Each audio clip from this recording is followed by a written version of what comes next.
재직교육 수요 예배에 나오신 여러분, 여러 가지 일도 있고 피곤하기도 하고 여러 가지 사정이 있음에도 불구하고 수요 예배 나오셔서 재직교육 참석하신 여러분 모두 감사하고 환영하고 축복합니다.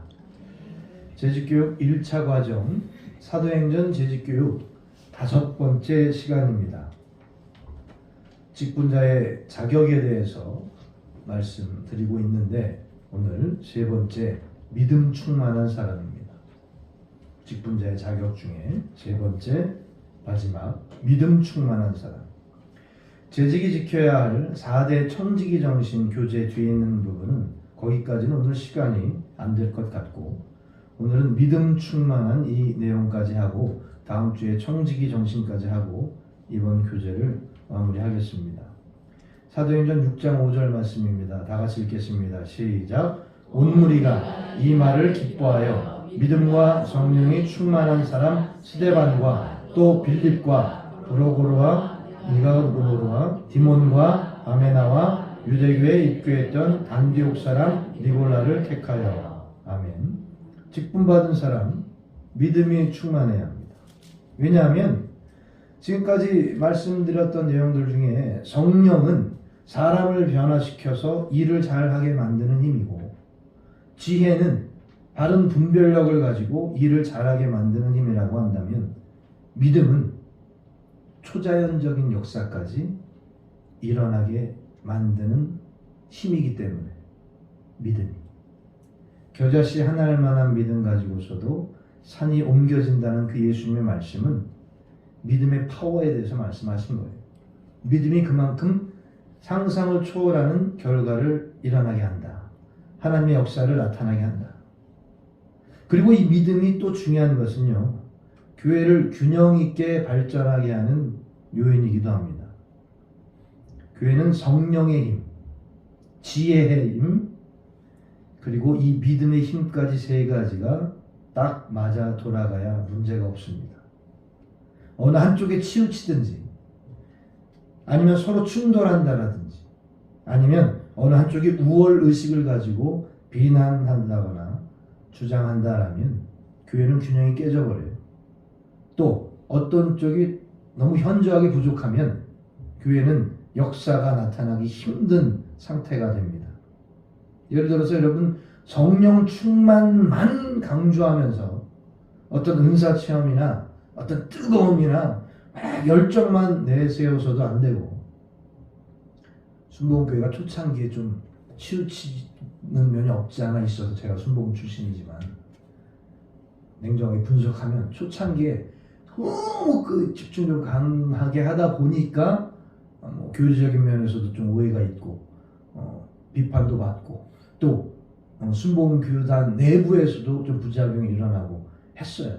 그러나 그것을 빨리 캐치해서 교리적인 부분도 이런 지혜, 분별력, 이런 믿음적인 부분, 이게 보편적인 신앙의 부분들도 다 이렇게 하나하나 질서를 잡아가면서 좋은 아주 현상을 나타내는 것을 유지했어요. 순복음교회. 또 지혜 충만만 지식적인 부분, 지성적인 부분, 신학적인 부분, 교리적인 부분, 논리적인 부분만 내세워서도 안 된다라는 것이죠. 귀만 높아지는 게 귀만 이렇게 교만만해지고 논리적으로 딱딱 짜여진 기승전결이 딱 귀에 박히지 않으면 다 수준 낮은 설교로 수준 낮은 강의로 치부해버리고 결론 내버리는 아주 오히려 무식한 또 오늘 말씀드린 이 믿음 충만만 강조하면서 기적만 응답만 축복만 결과만 내세워서도 안 된다라는 거예요. 교회의 모든 일들은 조화와 협력입니다. 자기가 선호하는 쪽으로 치우치거나 강조하면 안 돼요. 물론 이런 잘못을 가장 앞서서 제일 많이 저지르는 것이 저 같은 목사들이긴 하죠. 담임 목사들. 자기 해석대로, 자기 마음대로, 자기 취향대로 우리 교회가 균형 잡히고 은혜롭게 하나님의 역사가 나타나는 그런 교회가 되기 위해서는 제 스타일도 여러분 스타일도 아니고 성령도 지혜도 믿음도 모두 균형 있게 강조하고 모두 체험해야 합니다. 어느 한쪽에 치우치면 죄송하지만 수준이 낮아 보여요. 방언한다고 방언하지 않는 사람 대놓고 무시하진 않지만 그 마음 깊은 곳에 살짝 무시하는 그거 수준 바닥이에요. 반대로 자기가 방언 체험이 없다고 방언하는 사람을 오히려 무식하다고 가짜 방언 많다고 하고 여러분 뇌피셜이라는 말 아세요? 젊은이들 말은 참 재밌어요. 뇌라는 단어하고 오피셜 즉 공식 입장, 공식 해석 이런 것을 오피셜이라고 합니다. 그러니까 뇌피셜 합치면 뭐예요? 자기 뇌, 자기가 생각하고 자기가 해석한 것이 마치 공식적인 검증된 결과나 생각인 것처럼 고집 부리는 걸 뇌피셜이라고 뇌피셜. 이해되시죠? 이 뇌피셜이 얼마나 많은지 아세요? 특히 목회자들 가운데 여러분 신기하게요. 방언을 비판하고 어떻게든 방언을 깔아뭉개는 목사님들 보면 공통점이 자기들은 방언을 못해. 너무 신기하지 않아요? 본인이 방언을 하고 강하게 역사를 체험하면서 그런 방언의 문제점과 조심성에 대해서 지적을 하면 일리가 있는데 어쩜 진짜로 한 명도 빠짐없이 방언을 못하는 목사님들이 방언을 비판해. 성경에서 어떻게든 방언을 비판하고 문제점을 이렇게 드러낼 만한 문구를 찾아가지고 어떻게든 그게 뇌피셜이에요. 또 반대로 방언을 하는 목사님들이 방언 안 하는 사람들에게 대해 성령 충만하지 못해서 그래, 성령 받지 못해서 그래, 영성이 약해서 그래 하는 쪽을 해석하는 목사님들 공통점은 무식하다는 거. 이미지가 무식해요. 들어가는 표현이 혈기가 많고 강하고 막 강요하고 그런 스타일. 어쩜 그렇게 공통점이 있는지 그런 모습들을 보면서 전도사 시절에 나 진짜 어느 쪽으로도 치우치면 안 되겠다. 저도 어렸을 때 젊었을 때 막 방언 받고 뜨겁게 체험하고 막 방언하는 동안에 막 무슨 어떤 역사가 나타나고 이런 걸 경험하니까 그때는 마치 방언 못하면은 진짜 성령 체험하지 못한 것으로 성령 충만하지 못한 것으로 보여졌어요. 근데 초창기에는 그렇게 착각할 수 있지. 그런데 말씀 공부하고 계속해서 신앙이 성장하고 여러 가지 사례들을 보면 그게 아니라는 것을 알게 되는데 아직도 60 넘고 70 넘었는데도 목회자인데도 방언 못하면 막 수준 낮은 것처럼 옛날 분들은 이해할 수 있지만 지금은 그러면 안 된다는 거예요. 그게 바로 치우치는 거예요. 돌아가신 이천석 목사님 얼마나 놀라운 기적과 역사가 많이 나타나는 분이에요. 손만 대면 방언 터지고 별 역사가 다 나타나서 병 고침 역사가. 근데 그분도 너 방언해! 그러면 아니요. 야, 우리 기도는 걔도 방언해! 그러면서 막 욕하고 막. 옛날엔 다 먹혔어요. 지금은 아니다라는 것이죠. 방언 유익 분명하게 있습니다. 분명한 능력이 있고 역사가 있습니다. 그러나 성령님께서는 누군가가 방언을 못한다 해서 역사하지 못하는 분이 아니시라는 것. 그리고 더 큰 은사를 사모하라 했으니 방언뿐만이 아니라 병고침도 예언도 다 사모하면서 기도로 구해야 하는 거예요. 하나님께서 각 사람마다 필요에 따라 다양한 은사가 나타나게 하신 겁니다. 교회를 위해서. 치우치면 안 돼요. 균형 잡고 가셔야 합니다. 또 교회가 중요하게 여겨야 하는 것이 서로를 위한 배려고 용납이고 이해고 사랑인데 이게 성령 충만, 지혜 충만에 믿음까지 충만이 추가되어 있지 않으면 그거 안 돼요. 배려, 이해, 용서 안 나타나요. 왜냐하면 여러분 믿음이 없으면 기본이 안 되어 있는 거기 때문에 믿음 없는 성도에 의해서 기본 안 되어 있는 성도들에 의해서 교회에 문제가 일어나는 거예요. 오래 다녔다라고 기본이 갖춰졌을 거라는 착각을 하지 마세요. 그런 보장은 없어요. 사회에서도 보면 이 기본이 없는 사람들 때문에 다수의 선량한 사람들이 얼마나 피해를 입습니까? 아까 오기 전에 무슨 기사를 봤는데 20층 아파트에서 20층에 사는 사람이 맨날 아침마다 2층에서 엘리베이터 눌러놓고 있어가지고 밑에 사람들 다 피해를 본대. 20층에서 자기 출근하려고 출근 딱 맞춰서 하려고 부인이 눌러놓고 있는 거야. 남편은 룰루랄라 샤워 준비. 와, 듣기만 해도 뭐 화가 치밀어 오지 않습니까? 이 기본이 안 되는 사람들이 피해를. 댓글에 어떤 사람이 그러면 한 15층에 있는 사람도 누르고 있으라고. 20층에서 내려오면 기다렸다가 20층 사람 15층에 딱 열리게 해놓고 누르고 있으라고. 15층 부인이 누르고 있으라고. 20층에 있는 사람이 아니 이거 누르고 있으면 어떡해. 왜요? 우리도 지금 출근 준비하고 있어요. 참 기발해요 우리나라 사람. 웃자고 드린 말씀입니다만 그 상황 자체가 얼마나 화나는 일입니까? 기본이 안 돼 있는, 상식이 안 되는 사람들 사회에 이런 문제를 일으키듯이 교회도 이 기본, 믿음, 이게 충만해 있지 않은 사람들, 이 사람들이 교회에 문제 일으키는 거예요. 제가, 여러분이 그런 사람이 안 되길 간절히 바랍니다. 그래서요, 직분자들이 이 기본, 믿음이 필요한데 중요한 게 상대평가 믿음이 있고 절대평가 믿음이 있는데, 절대평가 믿음,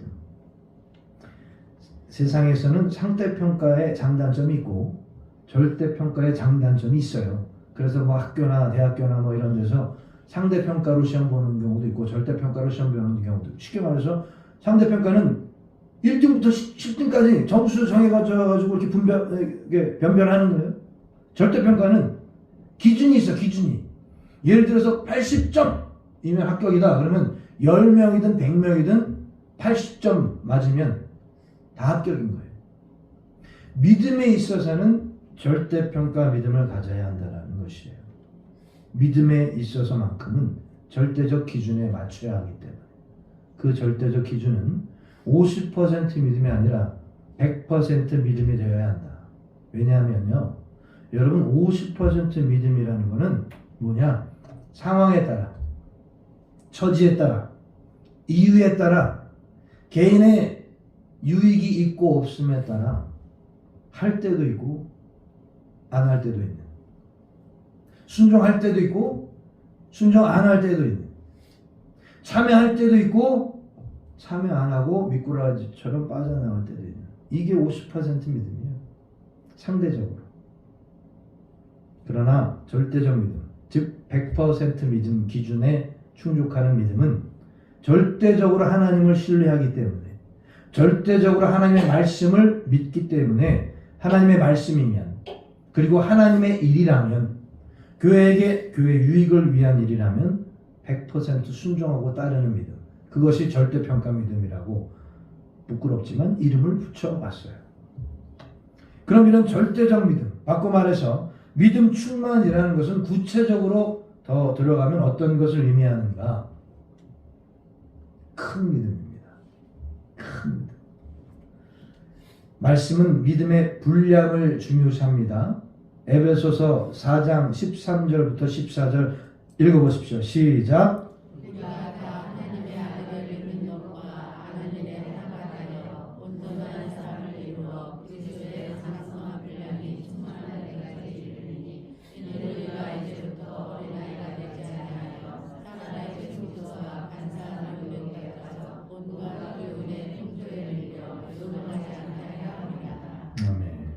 믿음은 한마디로 계속 자라야 한다는 게 자라요. 믿음이 자라야 믿음이 굳건하고 견고해지는 겁니다. 그래야 흔들리지 않기 때문에. 믿음이 굳건하고 견고해야 그 믿음이 좋은 믿음이고요. 그 믿음이 좋은 교회가 믿음의 역사가 나타나게 되어 있다. 사도행전 16절 5절에 이에 여러 교회가 믿음이 더 굳건해지고 주가 날마다 늘어가니라. 로마서 4장 20절 믿음이 없어 하나님의 약속을 의심하지 않고 믿음으로 견고하여져서 하나님께 영광을 돌리며. 믿음이 성장해서 수준이 굳건해지고 견고해지는 데까지 이르러야 부흥의 역사도 나타나고 하나님께 영광을 올려드릴 만한 놀라운 일들이 일어난다. 교회 일을 할 때요, 직분자들이 믿음 가지고 큰 일도 쉽고 간단하게 할 수도 있기도 하지만 믿음이 아니라 단지 체면이나 의무나 그냥 해왔던 일이기 때문에 뭐 이런 식으로 하게 되면 작은 일도 쉬운 일도 벅차지거나 지겨워지거나 힘들게 된다라는 것이죠. 그래서 굳건하고 견고한 믿음이 필요한 것입니다. 아이가 자라면서 정상적으로 뼈도 근육도 건강해져야 운동하면 더 강해지고 더 건강해지듯이 믿음도 건강하게 자라나서 굳건하고 견고하게 되어야 그것이 큰 믿음으로 나타나게 되는 것입니다. 그리고 그 큰 믿음은 말씀드렸다시피 크고 놀라운 일을 일어나게 하는 것입니다. 귀신 쫓아내지 못한 제자들이 조용히 예수께 나와 이르되 우리는 어찌하여 쫓아내지 못하였나이까? 이르시되 너희 믿음이 작은 까닭입니다. 진실로 너희에게 이르노니 만일 너희에게 믿음이 겨자씨 하나만큼만 있어도 이 산을 명하여 여기서 저기로 옮겨지라 하면 옮겨질 것이요 또 너희가 못할 것이 없으리라. 작은 거 얘기하시잖아요. 믿음의 분량 얘기하시는 거예요. 믿음이 자라지 못하는 것이죠. 아직도 제자들이. 큰 믿음을 소유해야 한다. 겨자씨 하나만 하는 그 작은 믿음도 사실은 큰 믿음이라는 거예요. 산이 옮겨질 만큼의. 초대교회가 이렇게 부흥하고 큰 일을 할 수 있었던 것은 처음에 세워진 직분자들이 믿음이 큰 사람이었기 때문입니다. 여러분들도 믿음이 자라나서 굳건하고 견고한 흔들리지 않는 큰 믿음 갖게 되셔서 여러분을 통해 하나님께서 크고 놀라운 일을 이루시길 바라요. 믿음이 크냐 작으냐 믿음이 있냐 없냐는 어떤 문제 상황이 발생했을 때 시험 들 만한 일이 발생했을 때 드러나고 보여지는 모습이 저 사람 믿음이 있다 없다 작다 크다 보여줄 수 있는 거예요. 우리가 누군가의 믿음, 저 사람이 구원받을 믿음이다. 저 사람 천국 갈 것이다. 저 사람 축복받겠다. 저 사람 기도 응답받겠다. 100% 맞출 수 없어요. 하나님이 보실 때 그것이 판가름 나는 것이 우리는 남의 믿음을 판정할 수 없어요. 그러나 어느 정도 그렇구나 보여질 때는 바로 이런 경우예요. 문제의 경우, 시험의 경우, 고난의 경우에 저 사람이 진짜 믿음이 있는지 없는지 누가 봐도 알 수 있게 드러나요. 창피하게 누구나가 알 수 있을 만큼의 그런 모습이 저와 여러분에게 보여지지 않길 바랍니다. 이해되시죠? 이게 무슨 말인지. 그리고 믿음이 충만하다는 것은 두 번째가 예수님 중심. 제자들이 성령 충만 받은 후에 그들의 믿음에 있어서 오직 예수님이 중심이 되어야 한다는 것을 알았습니다. 성령 충만 받은 베드로가 성전 앞에 앉아있는 날 때부터 걷지 못하는 사람에게 뭐라고요? 베드로가 이르되 은과 금은 내게 없거니와 내게 있는 이것을 내게 주노니 나사렛 예수 그리스도의 이름으로 일어나 걸으라. 우리는 성경에서 배워서 알죠. 이들은 예수님이 이렇게 하라고 하셨나? 나의 이름으로 무엇인지 구하면 뭐 이런 말씀하셨으니까 그것을 참고한 것일 수도 있는데 어찌됐든 핵심은 예수 중심, 예수 이름, 예수 능력만이 해답이다라는 것을 아는 거예요. 성령 충만받고. 그러니 예수 이름으로 담대하게 이렇게 일어나라 하는 거예요. 저도 아직 그게 안 되니 길 가다가 걷지 못해서 하반신 움직이지 못해서 이렇게 기어다니는 그 사람은 진짜인지 가짜인지 모르겠습니다만 못하는 거야. 베드로 같으면 할 수 있어야 되는 거야. 지나가다 역전 가다가 그런 사람 있으면 돈은 내게 없거니와 이러면서 믿음 충만하면 예수 중심 사고방식, 예수 이름의 능력으로 놀라운 일을 행하게 된다는 것입니다. 베드로가 과거와 완전 다른 모습 아니에요. 예수님 전하는 사도가 된 거예요. 진정으로. 그 이후에 설교 내용도 보면 예수요. 예수. 초대교회 집사로 세워진 사람들도 다 그랬고 특히 스데반 집사 설교만 봐도 얼마나 예수님에 대해서 단호하게 명확하게 그 살기 등등한 유대인들 앞에서 예수님을 그렇게 전합니까? 직분자가 예수님 중심이어야 한다라는 것은 예수님에 대한 믿음이 분명해야 한다는 것을 말해요. 여러분 분명하십니까? 분명하길 바랍니다. 방송에서 권사라고 하면서 나는 예수 믿는 사람이라 미신 안 믿어 하면서 그런 말 하자마자 점치는 장면 유심히 바라고 아들한테 결혼 운이 있다고 점장이 가니까 좋아가지고 해볼 쭉 권사하고 의심받아 마땅한 믿음입니다. 정말 큰 믿음 소유한 오직 예수 중심의 믿음이 여기 다 박혀있다라면 잠깐도 그렇게 그런 이상한 소리 안 해요.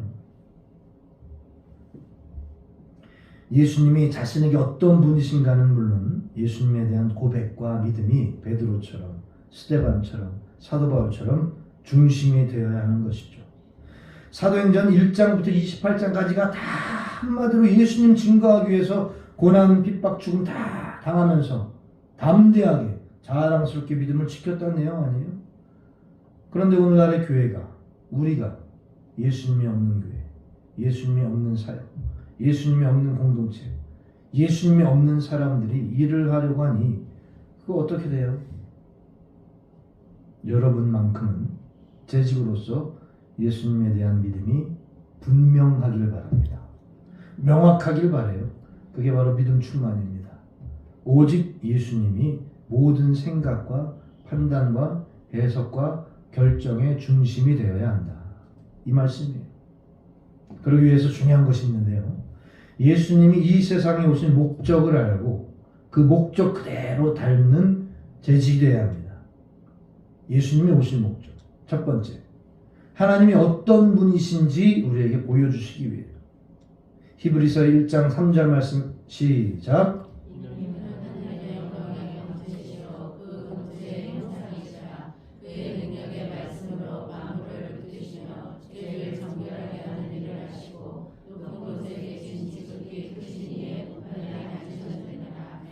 하나님께서 어떤 분이신가, 얼마나 전지전능하신 분인가, 천지를 창조하시고 그리고 우리를 구원하기까지 우리를 사랑하신 그 하나님의 형상을 예수님을 통해 보여주신 요한복음 17장 21절 시작.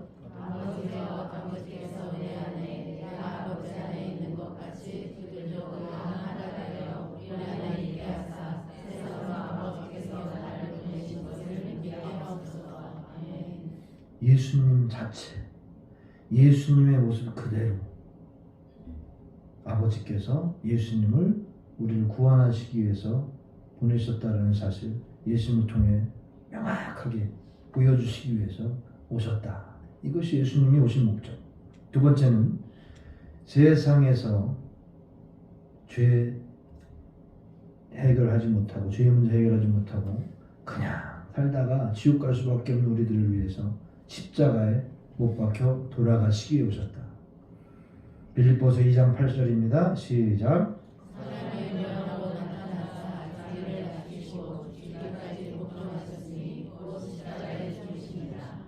이거만큼 정확한 게 어디 있어요? 우리 위해서, 우리 때문에 사람의 몸을 입고 오셔서 십자가에 돌아가셨다. 세 번째, 제가 좋아하는 거, 사탄을 파괴하시기 위해서. 이거 언어 성경 번역은 destroy라는, 그런데 우리 성경은 어떤 멸하시기 위해서 이런 표현이에요. 근데 destroy라는 단어가 이게 뭉개버리다라는 뜻이거든요. 통쾌하지 않나요? 사탄을 뭉개버리는 거예요. 완전히 철저히 파괴시킨다라는 의미가 있는 그 단어거든요. destroy가. 사탄을 디스트로이하기 위해, 파괴하시기 위해 오셨다. 요한일서 3장 8절입니다. 시작.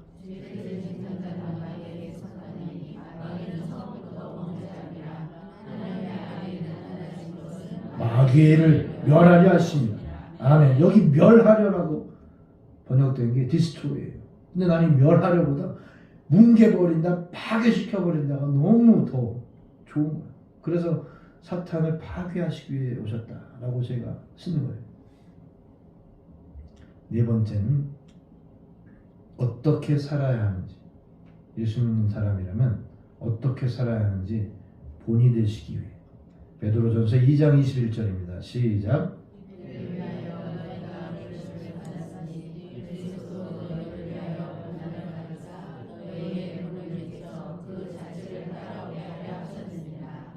요한일서 2장 6절 시작.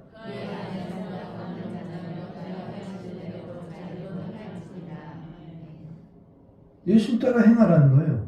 우리가 그냥 예수님이 어떻게 살아오셨는지 어렸을 때부터 많이 듣지 않았습니까? 그리고 계속해서 말씀을 듣지 않습니까? 그 들린 그대로, 이해된 대로, 알고 있는 그대로 행하려고 수시로 노력하고 생각해야 된다는 거예요. 내가 지금 하고 있는 것이 예수님 본받은 행동인가? 문득문득 놀랄 때 있지 않나요? 저나 여러분이나 예수님 본받아 사는 삶이 기본 중의 기본, 예수님 오신 목적 중에 하나라는 거 꼭 기억하셔야 돼요. 다섯 번째는 우리 인생에 존재하시기 위해. 이것도 정말 큰 위로와 힘이 되는 말씀이에요. 요한복음 17장 26절입니다. 시작.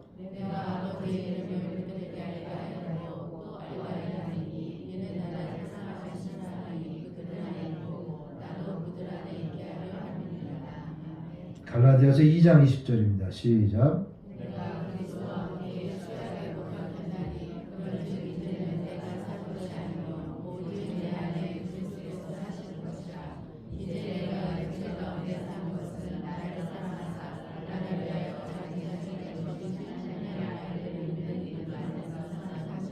아멘.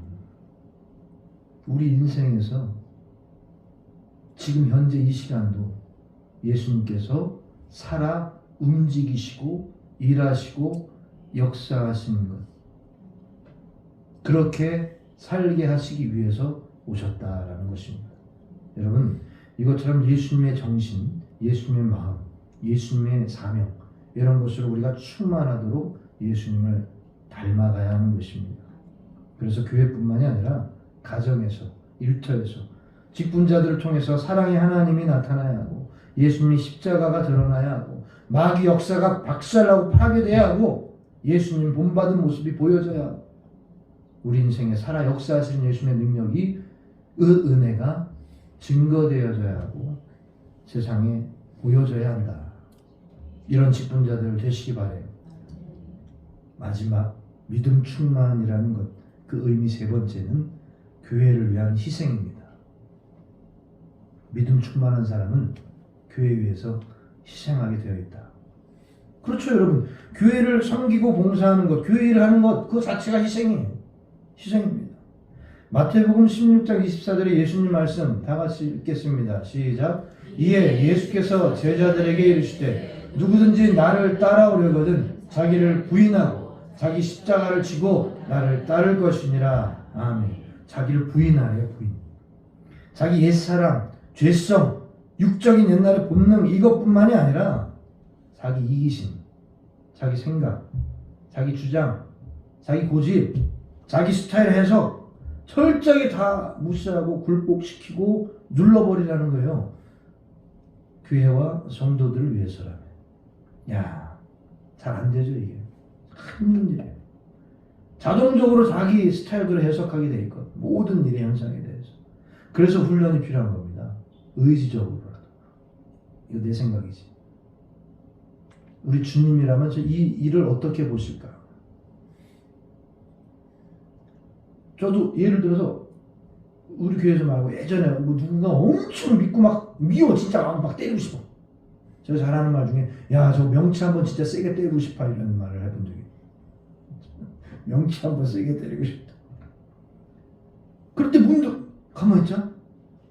나한테 이렇게 못되게 하고 저를 미워하는 저 사람도 예수님이 과연 저 명치 한번 세게 때려버릴까 이렇게 하실까? 그거 아니잖아요. 당연히. 너무나 아니잖아요. 그러니까 이런 의지적으로 이런 게 필요하다는 거죠. 계속해서.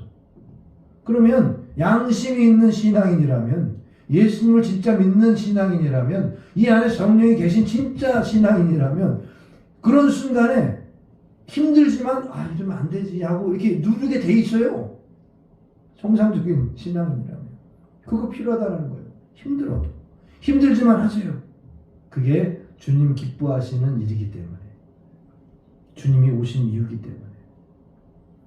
이런 게 믿음을 행동으로 증명하는 것 중에 하나입니다. 야고보서 2장 17절 시작.